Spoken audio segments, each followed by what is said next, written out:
Hello, everybody. Welcome to the Smoking Tire Podcast. I want to thank all 13,000 of you so far who have gone over and subscribed to our brand new Smoking Tire Podcast YouTube channel. We have split the podcast off of the main channel and created a new channel called The Smoking Tire Podcast. And from now on, all podcast content will be over there. So if you never subscribe to the YouTube channel because you only wanted to see car reviews and not get podcasts, well, now you're just going to get car reviews. If you want more podcast content, please subscribe to the new YouTube channel where we're going to have clips and highlights and all kind of stuff just for fans of the podcast. Furthermore, all live podcasts upcoming will be on the new channel. So no more live podcasting on the old channel. It's all about the Smoking Tire Podcast channel on YouTube for all of your TST podcast video content. Right. This episode is brought to you by Off the Record. Guys, summer's here. 4th of July weekend. You know who's out and about? The cops. Bro. There's been so many cops all over Malibu, on PCH, on the highways around LA. I mean, especially, people haven't been driving so much the last couple months. There's, people are bad at driving right now. And other people are going real fast. And the cops are looking to capitalize on that. So is your insurance company. Here's what you should do, guys. Always fight your tickets. There's literally no downside to fighting your tickets, especially if you use Off the Record. Off the Record helps match you with a qualified local attorney in your area to fight those tickets. Off the Record's attorneys have a 97% success rate, and they have a money-back guarantee. You can find your own lawyer locally. I mean, by all means, go find your own lawyer. But is that lawyer going to give you a money-back guarantee on their services? I doubt it. Off the Record will. If you go to offtherecord.com/TST or download their app for iOS and Android and use code TST10 in the app, you're going to get 10% off all legal services you use from now through May of 2023, guys. A long time. Have it in your pocket. That way, when you're sitting on the side of the road, you're not panicking. You just go, oh, look, I got Off the Record. This is going to be handled no problem. And, basically, guys, the average person gets a ticket like every 3 years, right? That's the average person. I would bet the average TST listener gets one ticket a year. It's probably 2 or 3 times as much as the average person on the road. Have Off the Record in your pocket. Have it ready now. Code TST10 on the app or offtherecord.com/TST. Get you 10% off all your legal services. Okay, on this episode of the podcast, me and Zack are at my house. I have been absolutely hosed every time I've tried to plan something involving the new building or the new studio being done. Through no fault of our own, we are ready. The walls are painted, the furniture is in the basement, all the new equipment's ready to go. Until I have a stamped piece of paper from the fire department, I'm not allowed to move in yet. So we're at my house drinking whiskey and catching up about what we've been doing the last couple weeks with the new channel, what we've been driving, all kind of fun stuff. It's Zack and myself at my crib drinking on the Smoking Tire Podcast. That was the thing. That's the thing we were doing on an at-home version of the Smoking Tire Podcast. Hey, everybody. How you doing? Welcome to my house. Oh, that sat for the right amount of time. So here's what happened. Construction's fun. So here's what happened. I'm building West Side Collector Car Storage in Playa Vista.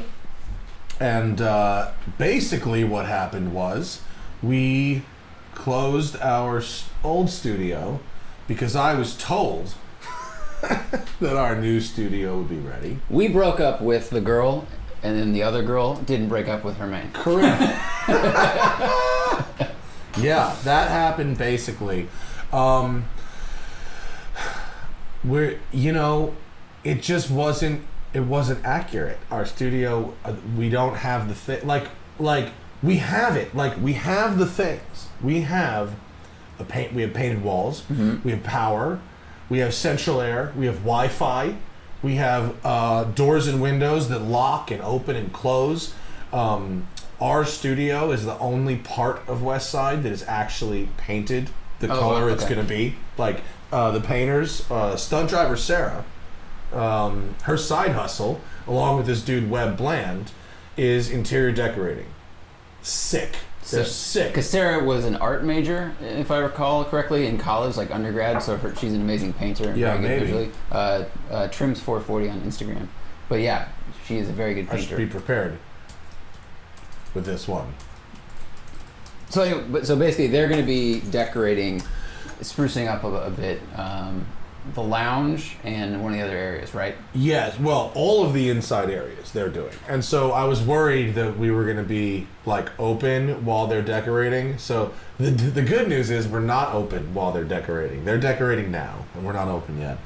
The bad news is we have boxes of, like, we're so ready to move into our studio, but the bad news about permits and commercial real estate and all that kind of stuff is they won't even let you. It's not like until you get a certificate of occupancy, they won't let you move in. Like, they won't let you put furniture in the place. Like, all the furniture is still in the boxes downstairs. Like, until you get that signed stamp thing, like, you just can't move in. It's Makes not sense. like you can't be in business, but you sit in your office. Like, nah. And so... Well, because imagine, I'm sure there are people in the past that have, like, installed furniture to hide things that were wrong, and they're like, well, I can't move the that's armoire. that's actually probably very true. I mean, you're probably totally right.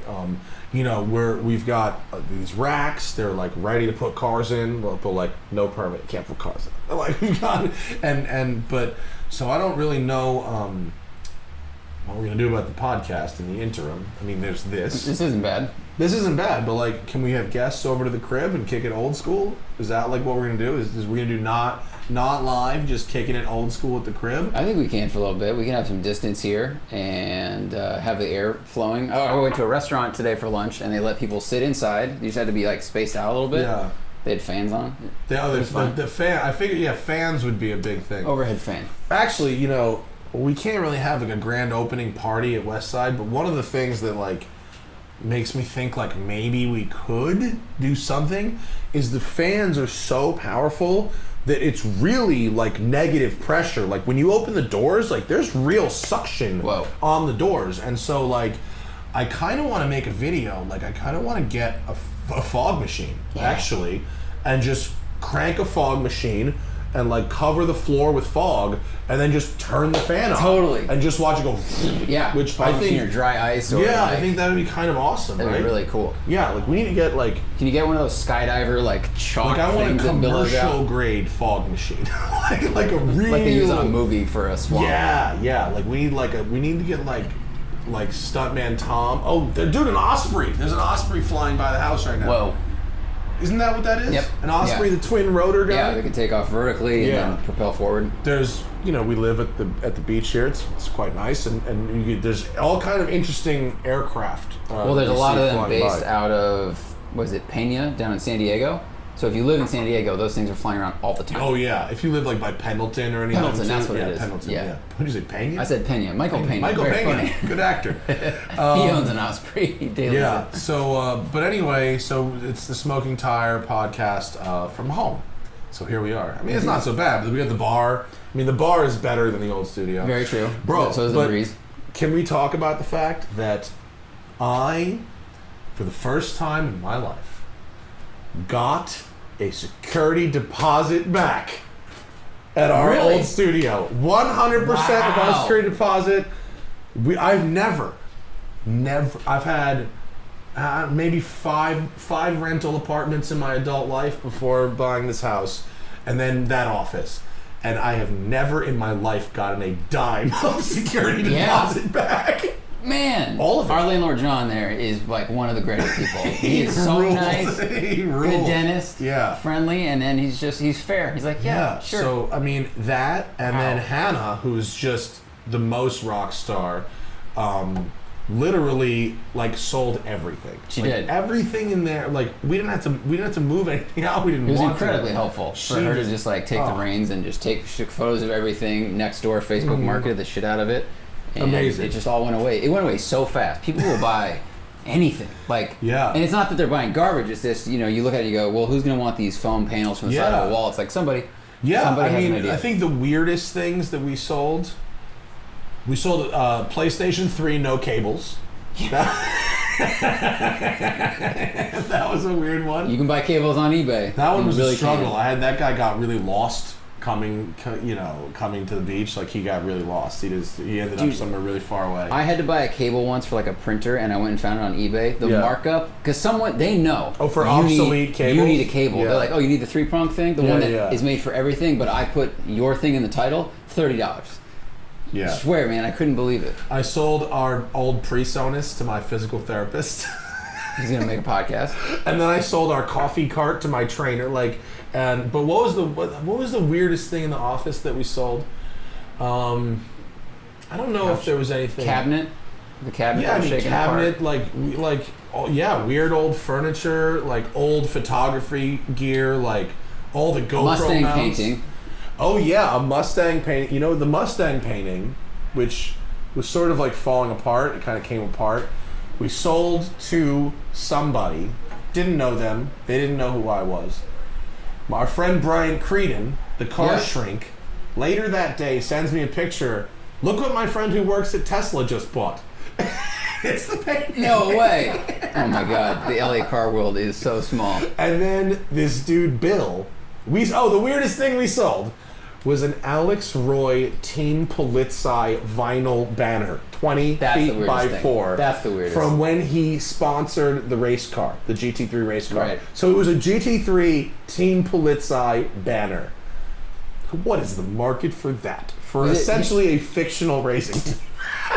and A made-up thing on top of a racing team that doesn't exist Yeah. anymore. And that so ran for a year. So Hannah listed it. This dude buys it. Amazingly enough, I think it was $20. He comes over to pick it up, and I go outside, and he goes, "Oh fuck me, I'm buying this from you." And it turns out he takes the thing home, he hangs it in his garage, and it turns out his friends hate it. They all hate Alex, and they're so annoyed that this is hanging out in his garage. When we're cleaning out the office, we find like 6 copies of Alex's book. Hannah just gives them to the guy to mail to all his friends. Oh, that's great. It's like, That's so good. yeah. That's like Oh, man. him buying that from you is 2 out of 5 like car universe bingo. I'm doing this screen recording thing to maybe pull up pictures of what we're looking at. I don't know if it's going to work out. It's just on my Instagram homepage.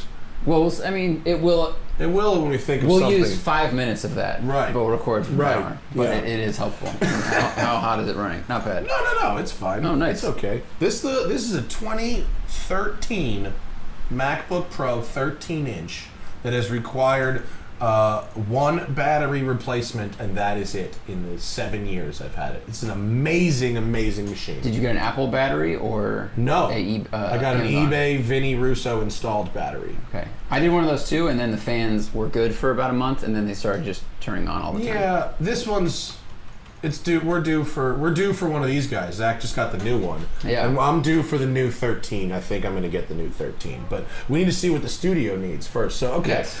do we like? I wrote down things that are things to talk about. Okay, I drove a thing, which is good. You drove a thing. I drove a few things. You drove a few things. Should we talk about the fact that we've launched the new channel and how that's going? Let's mention that first. So It's obvious. We have launched the new channel. This is It's on the on, new if you're channel. watching this, You're on the looking channel, at now, you know. sir. That's a good point. But if you're listening to this, Let's pull it up. we Pull it up, we split the Farah. podcast to its own channel on YouTube because people's inboxes were getting sometimes they were seeing podcasts, they want to see car reviews or vice versa. So we decided to split it up, and that way, if you want to watch the podcast and you want to separate church and state, you can subscribe to the podcast channel, which is The Smoking Tire Podcast. And subscribe. Yes, please like and subscribe. And then if you want to only watch car reviews, there's a channel for that. And that way you won't go, God, I hate these guys. They're always posting podcasts. I'm going to unsubscribe. And make sure you hit the alarm button on both of those, because that is very important. It's like YouTube makes... They want you to turn 2 keys to subscribe right now. It's like you subscribe and they go, look on it on the screen share, it's right next to the subscribe button. It's a little alarm bell. Although the youngins probably have no idea what that bell icon is. It's like, what the fuck is that? It's true. They haven't seen that bell in forever. It's like it's like the floppy disk icon. Oh, because they're like, what's a bell? Yeah. Everything's just like... But the good news is, so far, it's Thursday. We launched the channel Tuesday. Mm-hmm. And just as of today, at 10,500 subscribers, that's a good sign. That's a good sign for us, because that is about the number of people so far that would watch the podcast video version before. Right. So if we got that in 2 days, and we can grow that from there, that's a very strong starting point. Yeah. And I think we just, Zack, like... So, all right. So just give the audience a little idea of like what you physically had to do to remove 300 videos from one channel and re-upload them exactly to a new channel. Well, plus more. We haven't stored every export on a drive for a while because drives were expensive when we started this. So some I had to download. 150 or 200 videos.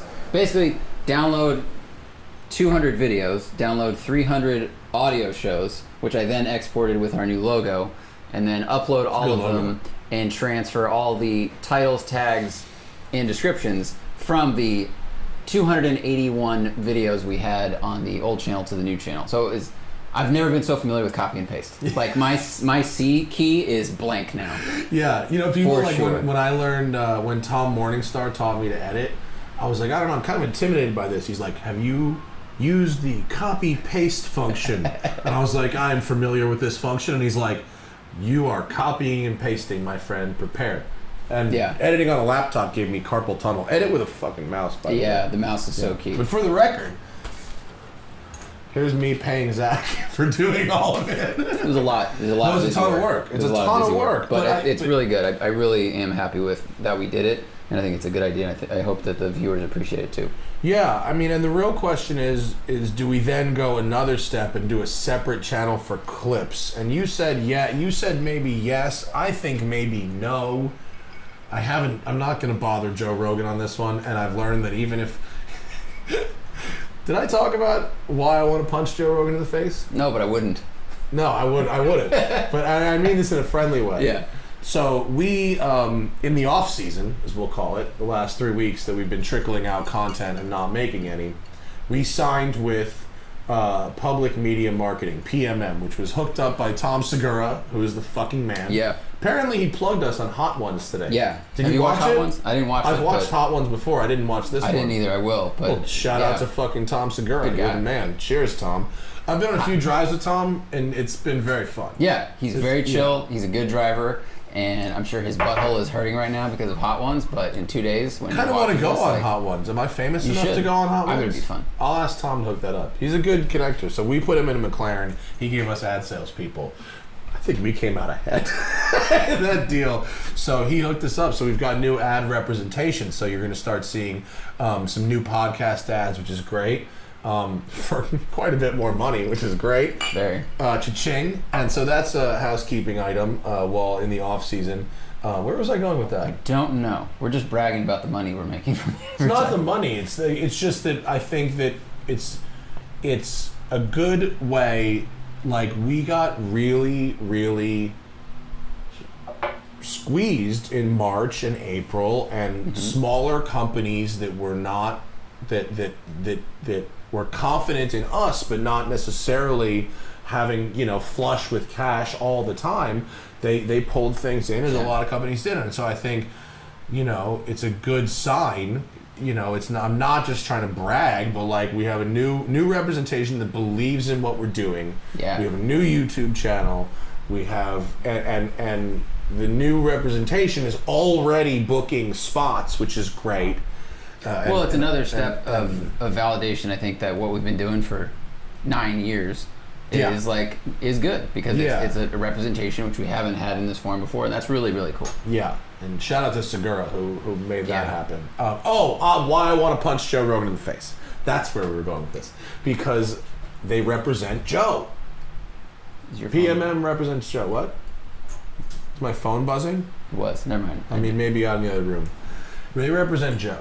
And I was texting about an unrelated matter.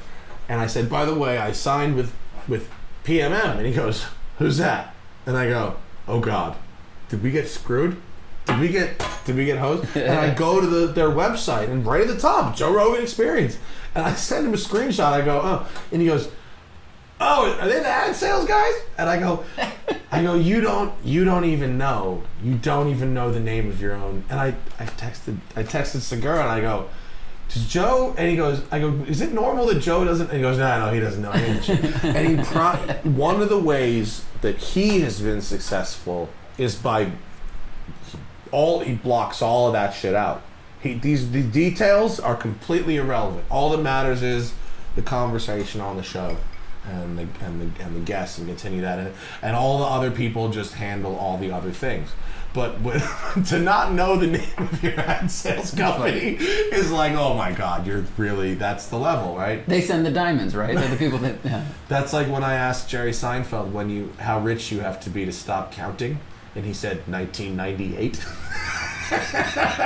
which is the most gangster answer ever. That's a great answer. It's an amazing answer. Well, it's not a number because you don't want to do that because then whatever number you say, someone probably talking to you they're going to start to do math. I learned later from Spike that there was a reason. Is that is 1998 is when they sold the big syndication, and it was like that's when it was like. The show ended in '99, right?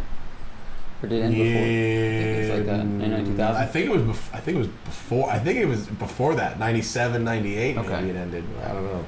Not important. Not important. Not worth me going off our Smoking Tire podcast channel to do it. But anyway, things are looking up, but not as up as they're looking for fucking Joe, who's so far up he doesn't even remember the name of his agent.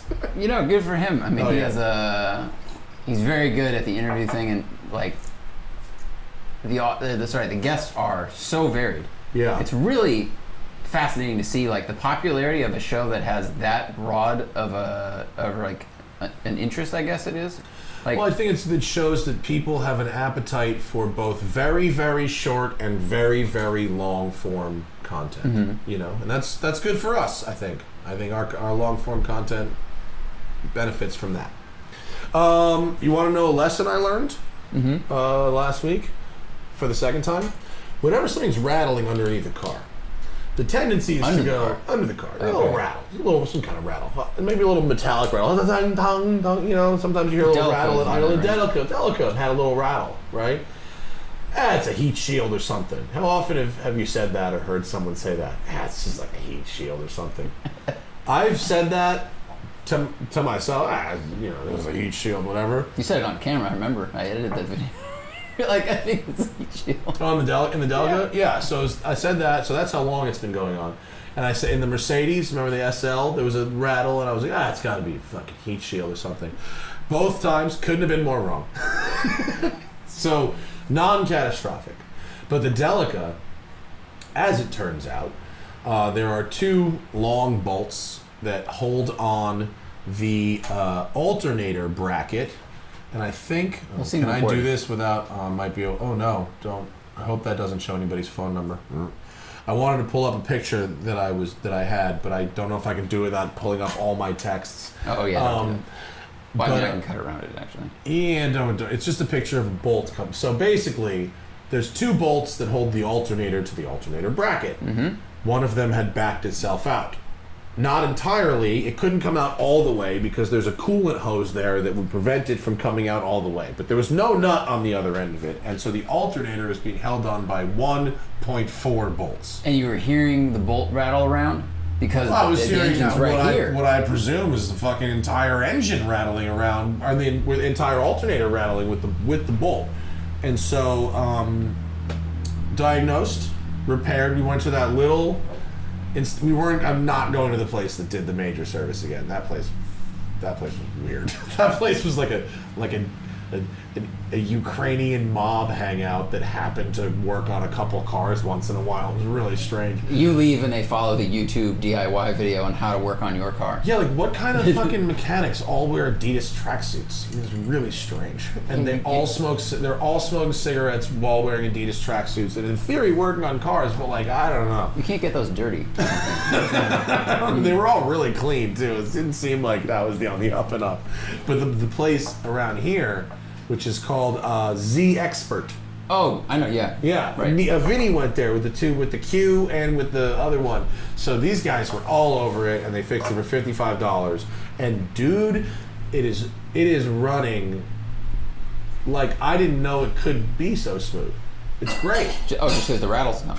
Well, the rattle's gone, but I think more things were vibrating than just a bolt. I mean, I really think that it caused something else to vibrate too, because there's no other it's not just a sound rattle. There's a reverberation in the whole van.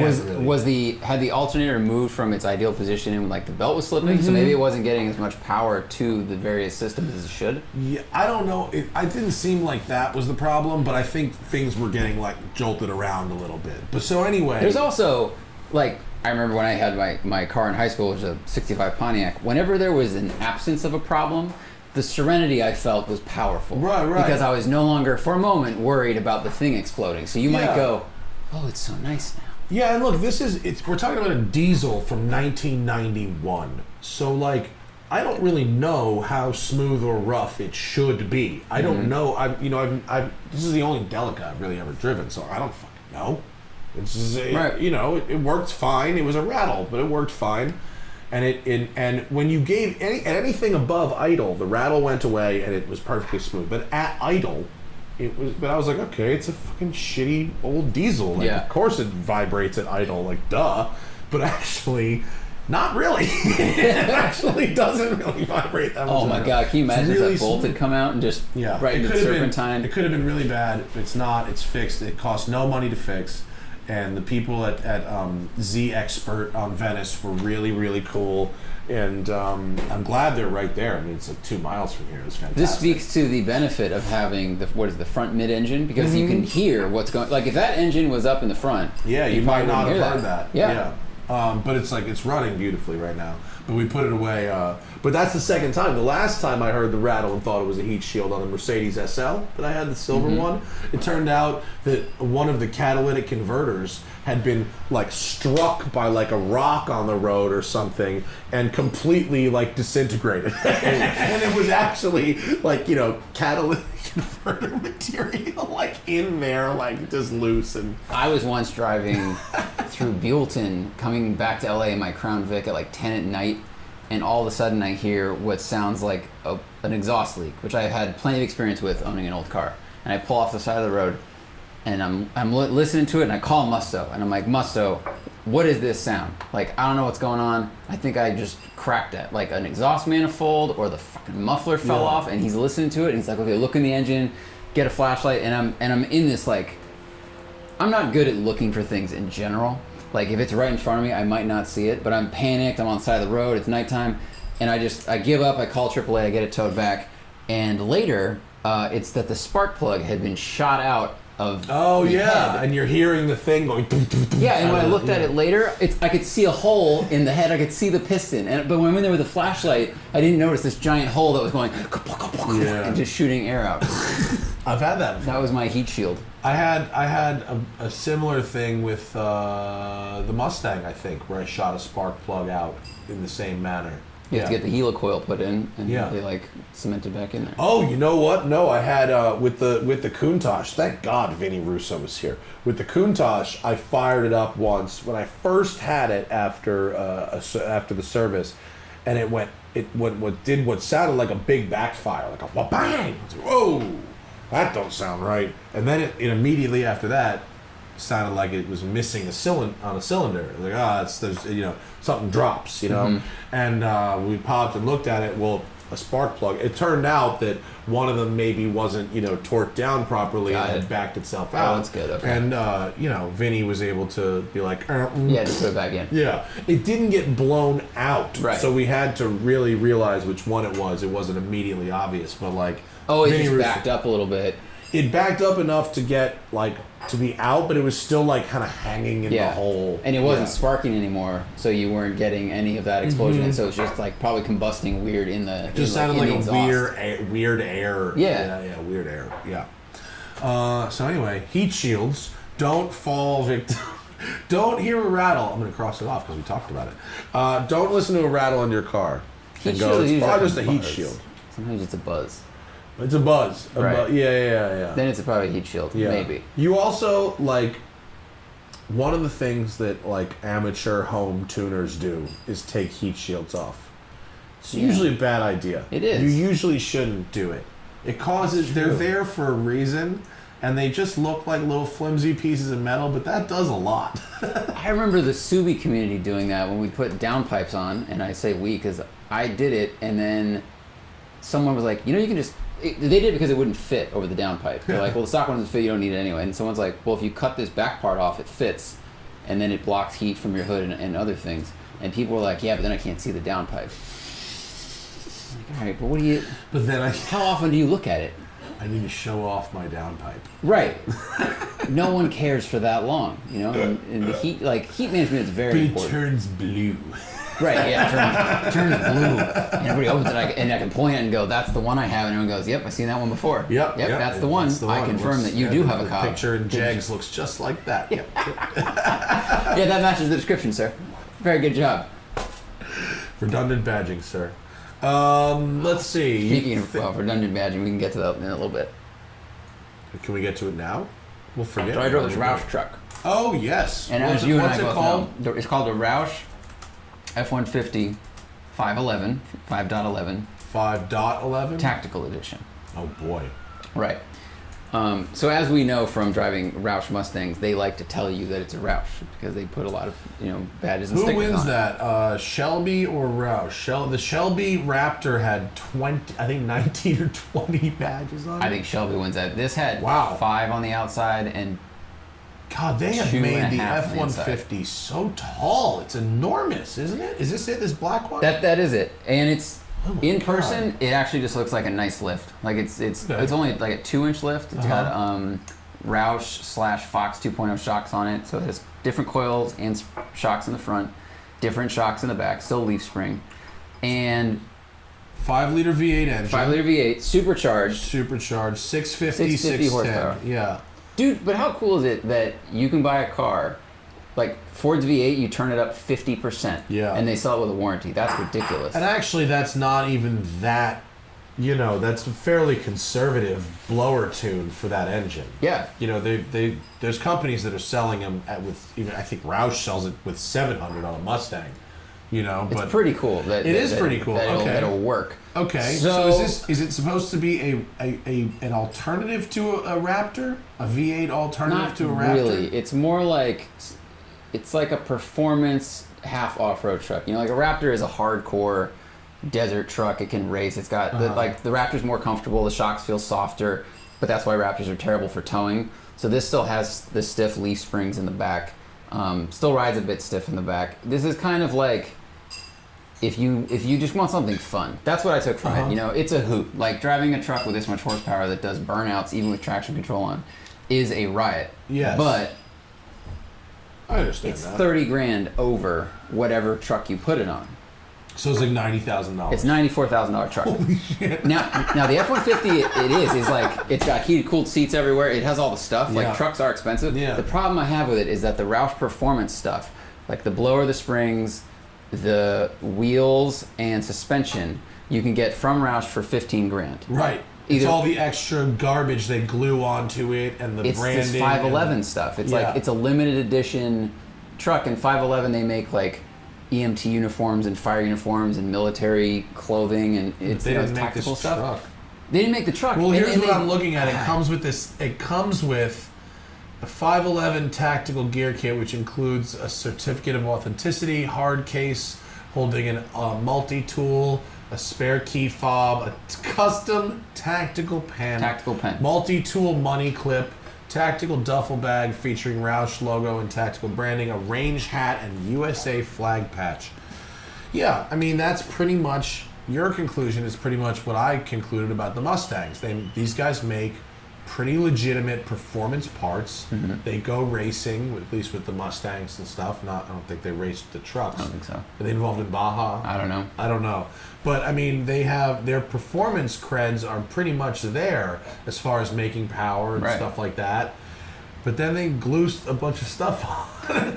and this isn't like Roush built the truck and performance stuff, and then they partnered with 511. So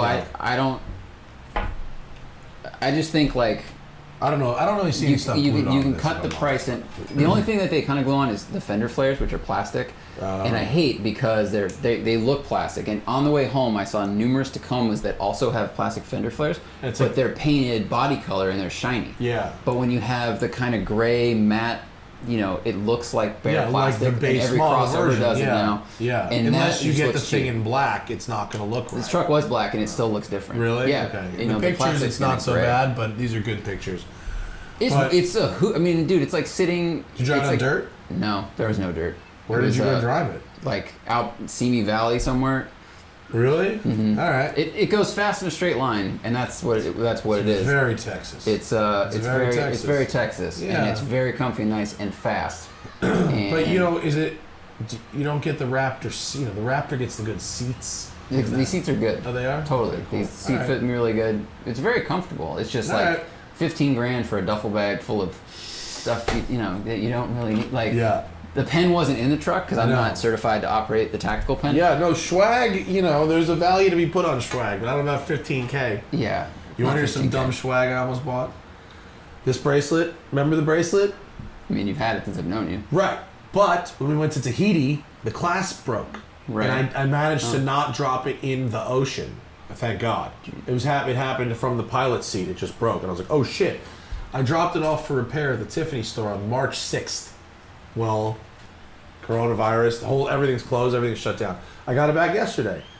So I went to the Tiffany store to pick it up. They have Tiffany playing cards. They're playing cards for the Tiffany. They're Tiffany blue? Tiffany blue playing cards. Right. Which are very cool looking. And I happen to be decorating a wine and whiskey lounge. I was like, oh, that's a cool color pop. Like, how much are those? How much do you think? Regular playing cards that just happen to be Tiffany blue. They come in a Tiffany blue box. How much do you think those playing cards are? $85. Close. $115. It shouldn't be 3 digits. I know. I didn't want it to be 3 digits. Shouldn't be 3 digits. You're right. It shouldn't be 3 digits. If it was 2 digits, I probably would have bought them.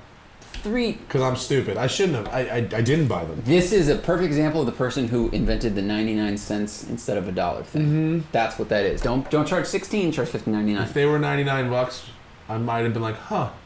Because they look good on the table. They look really nice. But $115 for playing cards? Reprinted playing cards? Get out of here. Nope. Come on. There's some things that are worth it, like 250 horsepower for $8,000. That's the Supercharged kit. Like, that's a good bargain. Right. But $15,000 for a bag with some pens and stuff, like, no. No, that stuff should be thrown in. Yeah. Like when I bought a Grand Seiko, their customer service is extraordinary. When I bought a Grand Seiko watch new, which is one of the only watches I've bought new in the store, I got a $100 bottle of Japanese whiskey. Mm-hmm. I got a beautiful fountain pen. I got 2 notebooks, I got moleskin style notebooks. I collect those. I got a Grand Seiko shot glass, a sake glass, and a hat and a pin, and that stuff was just thrown in. It's they should throw that in. That shouldn't be part of the markup. Right. Yeah. Yeah, it's pretty nice. Yeah. All right. I drove both Supras. The new 2021 Supra. Let me get a picture of that. And I drove the 4-cylinder Supra as well. Mm-hmm. So why am I going to It just auto goes to Pornhub every time. Yeah, I know, right? Why am I going to anywhere but my own Instagram? No matter what letter you type, I can literally it just like pull up. Here we go. Here's my picture of this shite.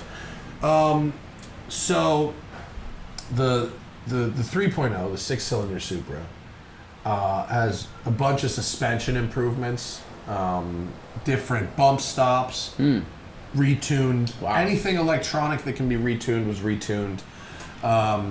And more power. It's 42 more horsepower. Jeez, that's it's a really fast car. You know, it goes like a motherfucker. And it's composed, and you know, it is fundamentally a fine automobile that has a bit of an identity problem because it drives, it doesn't look, but it feels to the touch. You know, and when you're using things like, you know, it's clearly a BMW product. It's obviously a BMW product. But for $50,000, you know, the low 50s, you know, you're substantially cheaper than a Corvette. You know, you're really still cheaper than a Cayman or Boxster S. You know, it's certainly more unique and upscale feeling than a Mustang or Camaro. Even if a Mustang or Camaro, you know, even if you're in some really high performance variants for That's that true. money. Because that's really the price you're competing with, right? Like, I mean, if you spec up a Mustang with like Track Pack 2, you're mid 40s for sure. So if you're in the 50s, you're almost in Shelby territory. Yeah. You know, the Bullet or Mustang or like that. Really the highest performance GT based Mustang. Which, by the way, I don't know if we've podcasted since they announced the class action suit against Ford for the MT82 transmission. Yes, that's right. Which, all the crunchiness. How long? How many years? Since 2011, 2011, you and I have been saying that transmission is an absolute pile of fucking Chinese garbage. Yeah. And the only cars that they sold with the Tremec were what? The Shelbys. Yeah. The Shelby, the GT500s, 350. and then the 350s, and now this new Mach 1 that they're talking about. One of the things it comes with is the Tremec because fucking Yeah, because the suit said it was like people have reported crunchiness was the nice thing. The other ones were like slipping out of gear, failure to engage drive. Yeah. I mean, if there's anything a manual transmission should be able to do, it's be in gear. Yeah. Like changing gear. The 2-3 transmission, or the 2-3 shift in these, or is it 1-2 shift or the 2-3 shift? I think I don't know. It's terrible. And I love like look, I'm not Ayrton Senna. I'm not fucking Mario Andretti. I'm not even Chris Harris, okay? But the people, when I complain about this gearbox, and occasionally people will go, well, you just can't drive it right. And I go, bro, you need to understand that I am, as far as regular drivers go, I've done 7 car reviews in a day. I'm as adaptable as a driver fucking gets. Mm-hmm. If I drive this thing for days and it's still crunching, that car's fucked. Yeah. That's a fucked car. That's not, I can't drive stick all of a sudden. That's ridiculous. You know, and because there are some cars you can shift fast and some you can't, but you are very aware of that. Yeah, like BMWs don't like to be slammed into gear. I'm not an aggressive shifter either. I have a pretty mellow shift timing because it doesn't. If you're driving canyons and if you're driving road courses without a stopwatch, it doesn't really affect much. True. You know, there's no reason to abuse the gearbox. But yeah. So anyway, back to the Supra. The competition is really high-end Mustangs, high-end Camaros. Mm-hmm. What else is there? I mean, you're still too cheap. M2, you're close to M2. Yeah, I mean, well, that's really the problem. Is now your competition, the closest competition is probably the cousin. M2, and it's better. Yeah. You know, it's unless you really are in love with the looks or the Supra branding, the M2 drives better. It was 2 seconds a lap faster at P. Cody, and that's a short track. That's a lot. It's a lot for a short track. Yeah. It has a back seat. You know, it has a better greenhouse. It's, you know, you can argue that maybe it's not as good looking if you're not into it. I think it looks fine. Yeah, I think overall it's better looking. I think the Supra sometimes I love the way it looks, but sometimes I don't. You know, it really depends on the angle I'm looking at. You know, I got a few super nerds on the street that lost their shit over the Supra. Couple nerds were like fucking hanging out of cars, you know, like when I drove a GTR around LA in 2009. You know what I mean? Like, Yeah.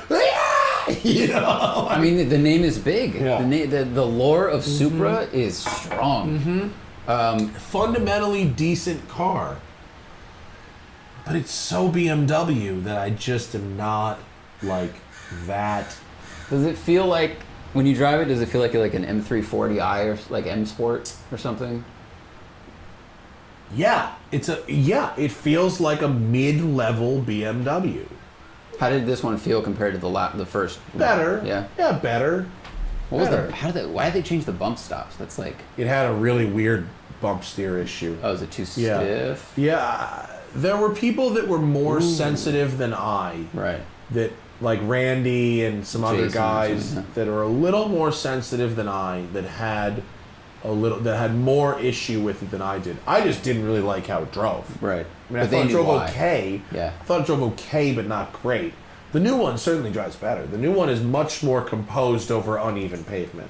The bump stops, that was one of the things that Steve Dinan would change in the M4. Because we went there to get a car once, and he had a bump stop tester that was just perpetually squeezing this like foam little cone. I was like, what's that? He's like, oh, we're testing the bump stop. Like, that's so specific. Very Like, that's interesting. why you're good at what you do. Yeah.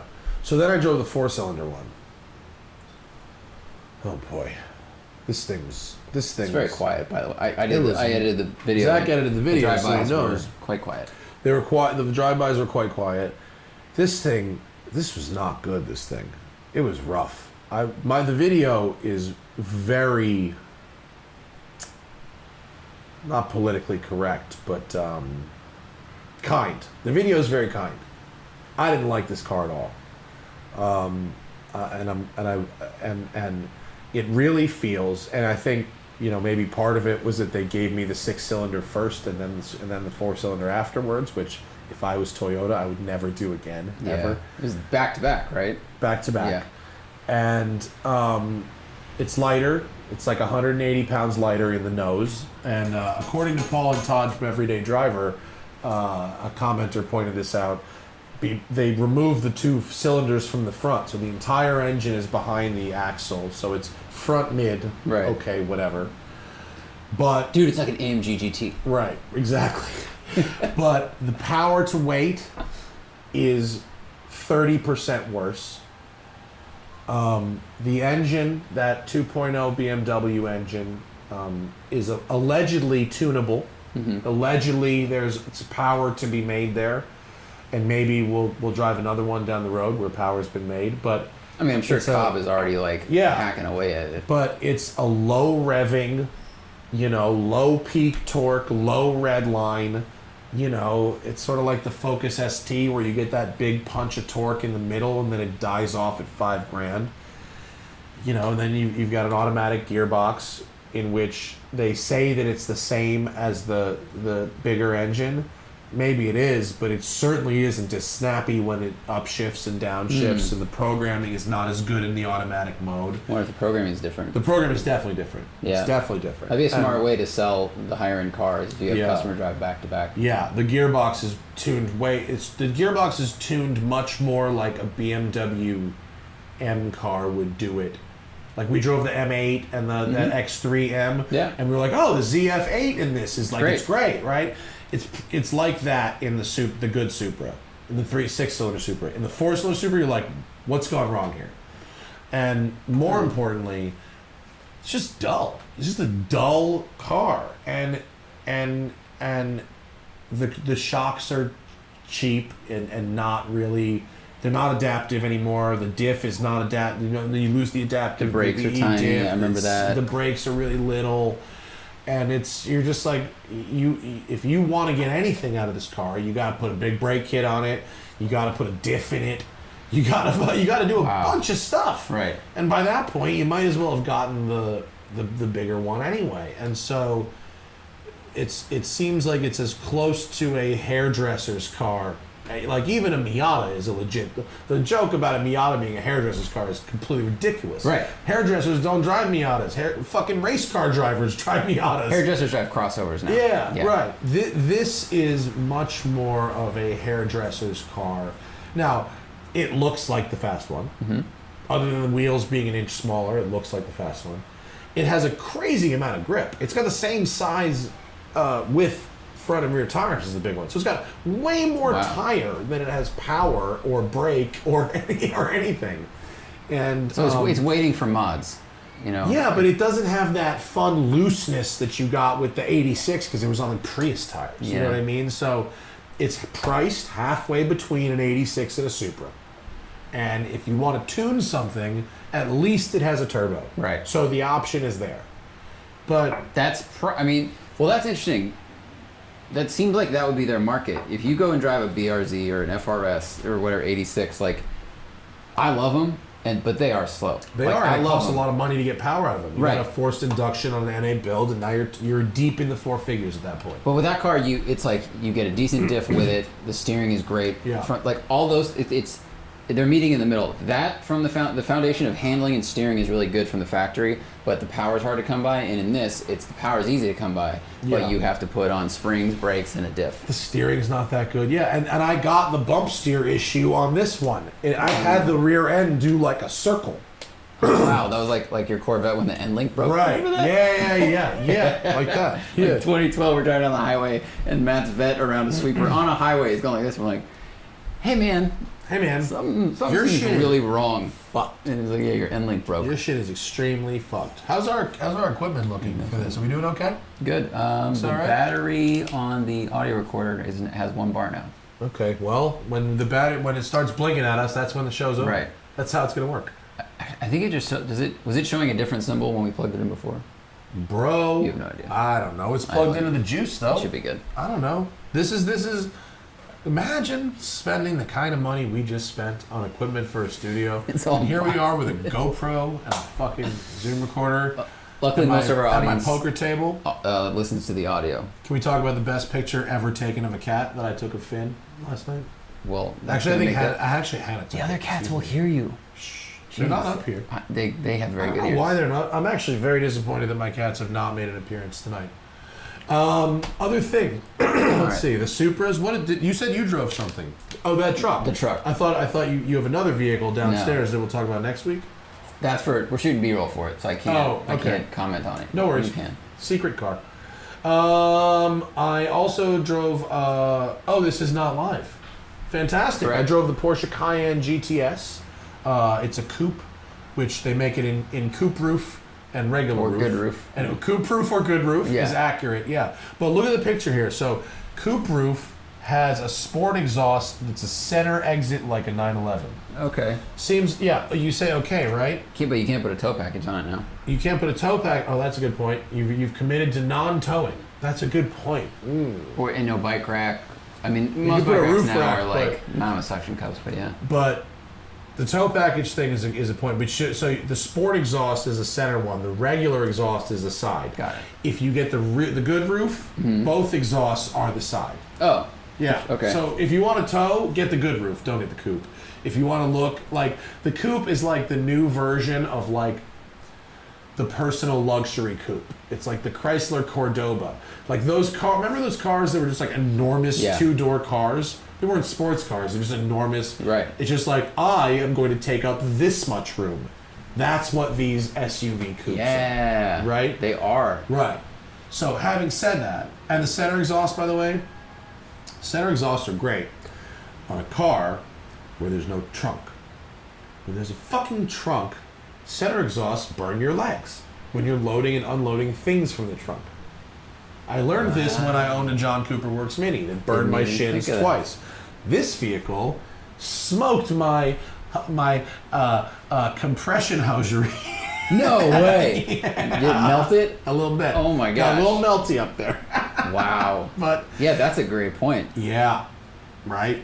And so you definitely never want to have a center exhaust on a vehicle where you have to get things out of a trunk. That's why on a mid-engine car, it's fine. There's nothing back there. Right. Or In this, rear it's engine like, car, it doesn't matter. Yeah, in same this, thing. it's like I need to unload my groceries, but burn my shins in the exhaust. I mean, the theory, I guess, is that you turn the car off, but there's plenty of times where you start the car and you go, oh, I forgot to get the thing. Yeah. And you go get the thing, and it'd be very hot. Yeah. Wow, So, I didn't think of that. Having said that, so the moral of that story is, if you must get a Porsche Cayenne, you have to get the regular roof, or the I'm sorry, you have to get either the regular roof if you want sport exhaust, or the non-sport exhaust, because the only two benefits to getting a Cayenne over a Macan, there are only two: towing, rear seat room. That is all. Other than that, if you don't need those two things, or one of those two things, you should just get a Macan, because the Macan is just as fast. It's actually faster, more fuel efficient. It's the right size. It's more really fun nice to drive. size. It's the right size. It handles better. Right, and it's cheaper, a lot cheaper. Yeah, this Cayenne GTS like coupe I drove was $161,000. Now, having said that, this was the most fun Cayenne I've ever driven. Wow. Right, it's real. The GTS is really sport tuned. I drove the Turbo SE hybrid in Germany last year. Yeah. And that is 800 pounds heavier than this. Yeah. So this is 460 horsepower, 457 torque. It's a twin turbo V8, same as the Panamera GTS, and it's 4,900 pounds. And it has 10 piston ceramic brakes available. Amazing. Which finish do these brakes have? Ceramic. They have steel, tungsten, and ceramic. Tungsten are the weird ones. Yeah, the tungsten are the white hats. Yeah, they're dustless and they grab weird. I remember. Where's the booze? Is it here? I mean, I'm wearing a wire, so I can get. No, but I mean the specific. Oh, right, yes. The Taconic Distillery bourbon. He's wearing a fucking wire. I'm wearing a wire. We need a little more though. But I beat, typical Porsche. I beat the absolute balls off this thing. It was very hot. I have never driven any sport SUV that truly had enough brakes until this. Wow. This is the most brake I've ever used in any SUV. I mean, I probably did 100 miles of incredibly aggressive canyon driving with this thing. And the brake pedal was like so firm. Wow. It was great. No fade. Just the best. Because even when I've driven like a track hawk or something, if I brake a lot, I just, in the back of my head, I go, shouldn't be doing this. Like, we can go forward, we can accelerate. We're fine with that. But this braking thing is not a good idea. You didn't see this, but I don't have any ice cubes and I need it. Track hawk at Road Atlanta, I melted the brakes in 2 laps. Right. Pedal to the floor. Yeah. This thing... Granted, these are $9,000 ceramic brakes. It's not, They should work. They should. Yeah. But sometimes should doesn't necessarily mean does. Yeah, you know what I mean? I've driven plenty of cars that had some type of big brake. Trackhawk is a great example. It's I think literally the biggest brakes fitted to any production vehicle are on Trackhawk. Urus might be bigger. I think so. I think Urus has the biggest brakes. Part of this we know is fluid. Not all car companies use the same fluid in their braking system, and you're basically like .4 away from being set, and then some of it can be pad selection. But even so, when you get a car that has as much power as 700 horsepower or something like that, you would think that the brakes will be adequately equipped for that stuff. And oh man, I drove the 39 this route, and it's open all the way to the top, and it was so great.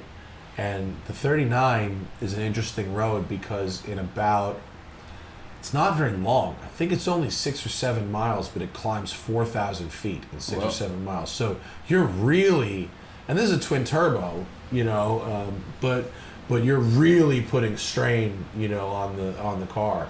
And I had air conditioning full. It was probably 100 degrees outside. So air conditioning max. I didn't get to do it on my schedule. It was a Porsche event. So normally when I go to the canyons, I'm up there at 0 hour, and I'm up there and it's 65 degrees, sunrise. It's nice. I was out there at noon, which is why this photograph looks horrible. Some hot daylight. I still much prefer the Macan to the Cayenne. I don't really think unless you need one of those two things, you should get a Cayenne. But this GTS the 8-speed gearbox, because Cayennes don't have PDK. Cayennes have the automatic. That's the thing. That's for towing. So the Cayenne will tow 7,000 pounds, whereas a Macan only tows 5. Yeah. So if you need that, great. And I actually found it. You'll see in the video. Like I had a nice time. Like I really enjoyed the driving experience. They tuned it really well. It's got really nice wheel and tire setup. It's got rear steer. It's got all the good shit in it.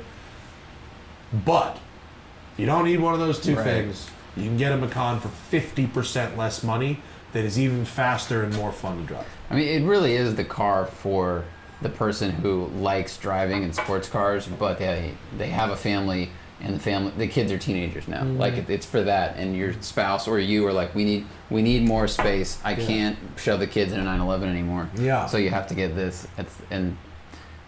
It's weird. It's like that's where the people's jonesing for crossovers meets S-Class coupes. Like the S-Class coupe is such a good-looking. That's a personal luxury coupe. That is a jet for the ground, and it is an amazing-looking car inside and out. But this is where those two things meet. Yeah, I mean, I think one of the problems with sedans and regular coupes is that the safety standards and all that have created this rising shoulder line, which and styling, the sort of the cool lookingness of it has shrunk the windows. True. And so when you go to a crossover, and right now in the garage I've got this Mercedes GLC 63, if you want the ease of ingress and egress of getting in and out and the visibility that you got out of like a wagon from 15 years ago, you kind of have to buy a crossover now. That's a great point. The F-150 had a huge greenhouse because it's a giant truck, but like all the windows are this tall, and it's so high up that they actually have the cut down at the front of the door so you can see the mirror better, and that helps a lot with parking and seeing the tires and stuff. What I love about the F-150, it's got the best door sill for resting your arm on. It does. It's a huge, wide door sill. Yeah, and I liked, when I got that Ram too, the 1500, to move Hannah back from up north. I think that thing was $68,000, and at first I was like, whoa, oh my God. And then, I drove it and I went, look, this thing's a bitch to park, but it's got every feature that you would normally find in is something. Like, it had more features in terms of actual, like this, right now, this Mercedes, the GLC 63 AMG downstairs, right? Of course, it's got hot rod engine and all that kind of stuff. But 90 grand. Heated seats only, no cooled seats, right? That would never fly in a $60,000 Dodge pickup truck. Right. You know what I mean? Yeah. So it's stuff like that. It's got all the adaptive stuff. It's got all the. Did that truck have coilovers in the rear? I think Dodge is one of the companies, and people will. Dodge has an. I think they. I don't think they're independent rear suspension. Yeah. Independent front suspension. I think it's both. The truck people are going to be really upset. No, they are, but I remember people when I was doing research last night, and it was like Ford still has leaf springs. That's why the ride is stiff when the bed is empty, and the Dodge ride's pretty nice because it's got proper shocks and springs. That could be true. The Dodge I think is the best riding of them on the best. I'd say best looking interior also. Interior is nice. It's like the Ford one is super functional, but does look old. And I know that they're releasing the new F-150 debuts today. Actually, they unveil it, but the Dodge one looks much more upscale. I had a weird thought that pickup trucks are arguably far more useful vehicles than any car because they can take you on dirt and tarmac, and cars only take you on tarmac. Speak for yourself. Well, okay, if you lift your 911, but like, Bro, we drove regular cars 800 miles off road. That's a good point. In a movie called All Cars Go to Heaven. That's true. What do you think? Do you think if we tried to do a GoFundMe for another movie that people would cough it up? Do you think we could get $100,000? Because it's not us being greedy. Yeah. Because we need a film crew. Oh, that's right, we do. It's not for us. Listen, making a film, if you're talking about 7 days off-road with 4 cast members and 3 to 4 camera crew, supplies, hotels at whatever either end, editing, and all that kind of stuff, that's 100 G's easy. Yeah. And now that like all of us, like you, me, and Thad and Tom, like we all have like pretty strong careers going on, like, you know, there's opportunity cost in us ditching all that to make a movie. Yeah, that's true. It's just that's the facts. Like because like we don't need to make a movie. Like you, me, and Tom and Thad could just buy some shit boxes and drive, and that wouldn't cost a fucking nothing. That would It would cost $500 each. It would cost and no then money. Your car would be $1,700 because it'd be nicer. Yeah, it would cost a press car and a fucking it would cost nothing. It's the making of the movie that is expensive, true. And so that just is why, like, I wanted to do it, but like, I don't want to sell it necessarily to a sponsor who is going to find a way to weasel their brand into the content. Well, you just got to make the terms specific. I also am not a good. I'm just not a good salesman. Yeah, neither of us are. There needs to be a salesman, but I could be good if the people spoke and said through their dollars, right? That, and we could do it where if we don't get there, we won't have to do it. No one has to pay. I don't want to take anybody's money. No. But it would be like $100,000, and if we did, and I don't like Patreon so much. I'd rather just take money from companies and give the people the content for free. But for individual one-time projects, right? I'm not anti GoFundMe or anti whatever's. I mean, it's true. If our subscribers on YouTube all give us a quarter, like literally a quarter, all of them would have to though. I know, but it's like that's the nice math. But they're not. But that math doesn't work. I don't know. I think there could be. I don't like asking the people for money, but if I think feel like Vinny Russo should try and sell this idea to sponsors because he's very good at that. Yeah, Vinny, get off your and I know fucking you're listening, ass. And I think you're very good at those kinds of things. Get off your fucking ass. I know you ain't doing tell shit Warren, in Texas, Tell Warren bro. to give us some winches and some money because we're gonna get stuck. I think we're hooking up a deal with a tire company that might help us out. We'll see. We'll see. What else? Do we want to cover anything else while we're here? What is the next? I mean, I'm super stressed out in general about the fact that we don't have a studio yet, and it's really hard to want to be as prepared as I want to be. I want to be prepared.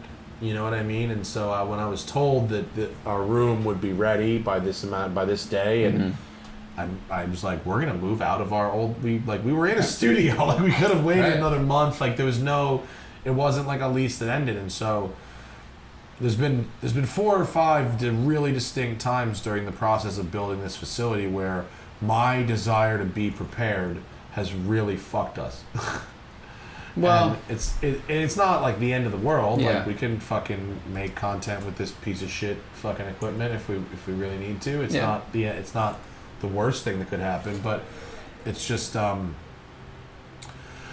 don't know how we're gonna do. I don't know how many remote guests I had planned for the rest of this, but we can still do remote guests. We can just do a laptop with Zoom. Zoom records it, and I'll play with the audio later. Like it'll be okay because you were stuck. It was like rock and hard place. You don't want to renew the lease for July. Yeah. And then we move there July 3rd. Yeah. And I'm like, great. Now I'm paying a month for this building that we're not in anymore. Yeah. And I think you did a good job of orchestrating like, hey, we're going to move things on these days. So we don't have to rush it all in one day.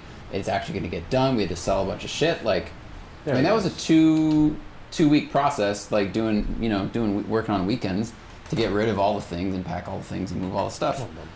It just, I think the lesson, we continue to learn that the lesson with construction is whatever day they tell you is not going to be correct. It's just horse shit. Yeah. Nothing's ever done until it's done. Like done doesn't mean gonna be done. It's very tough because it looks so done. Right. It does, but everything has to be perfect. And you have to expect it. And I hope I hope the folks that are out there. Oh hey Finn, Finn, come on by. We can get rid of this. Finn, come back. This is one of my 4 cats. Finn. He's the champ. He's huge for a year old, isn't he? So that's his butthole. That's his butthole. Yeah. Enjoy his butthole. Wow.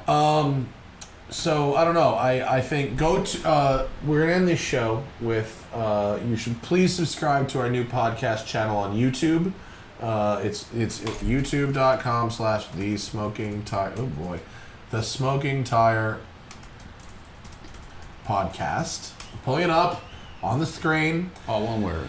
And so in order to do live shows with Super Chat, housekeeping for those of you still with us. In order to do live shows with Super Chat, we have to get to a certain metric. 2 metrics, actually. One of the metrics is subscribers. The other metrics is watch hours. Okay, so we've passed the subscribers one. The subscribers was 4,000. Nice. We're at 10.5, which is fantastic. I couldn't be happier about where we're at there for the first week. The other one is like a lot. It's like, I think it's not a lot, but it's 4,000 watch hours. Wow, okay. So we weren't there yet. Now the metrics take a little while to catch up, but until we get to that, we can't do live shows with Super Chat because you need to enable monetization for that. Right. So I'm hoping that by the time we have a studio, and maybe we can go over to Jay Ryan's place and use their studio and play with that setup. That'd be cool. Because we have a whole new setup. The computer, Wirecast is all gone. The new setup is the cameras are iPhones, and the controller is an iPad. It's really cool. It is a computerless setup. It's a wireless setup almost. It's also wireless. Insane. Yeah, it's really, really neat stuff. So we can go to Jay Ryan's place, which is the late night playset podcast, and play on his setup, which is exactly what we're going to be using. And his set is really cool. Yeah. Or we can just do a few shows from the crib, and it is what it is. You know, maybe do a show in the car or something. When we go drive and film something. I think we should do all of it. I really Yeah. do. You know, like people, they'll tell us how they feel about the shows, but I don't think any of those, none of those pop up to me as, ooh, that'll make for a bad show. I think if we do a show here and we do a Zoom call with somebody and we record it, like the audio will be a little bit different, but it'll be okay. And we can preface up front like, hey, we're doing it in this because the studio's not done. And it'll sound pretty good. And if we do one in the car, we can talk about what we just drove, and if we still have adrenaline, that'll be fun. And if we don't, we'll have to drink coffee on the way down from the hill. Right. And I really think that all of those will make for good shows. Yeah. And that we will have no problem biding our time. Yeah. And I'm going to try to not have an aneurysm about the fact that I Yeah, plan don't. for us to have a studio right now, and we don't. I know your tendency is to beat yourself up about it, but don't. Well, yeah. I mean, because my default is self-loathing, and so my tendency is to beat myself up, and I think I get really hard on myself about being prepared, and then when I am prepared and nobody else was prepared, then I beat myself up about the fact that I was prepared and should have somehow known Right. that nobody else would be prepared. So it's very, very difficult mentally. Now look, there's real problems in the world. So Right. I don't want anybody to feel bad for me, and you shouldn't, because but anyway, I hope you've enjoyed sitting at the house with us, and that's our show. We're powered by Shout Engine. Get your own podcast at shoutengine.com. It's easy. You just need a connection to the internet, some kind of a microphone, and ideally something to say. We'll see you guys later.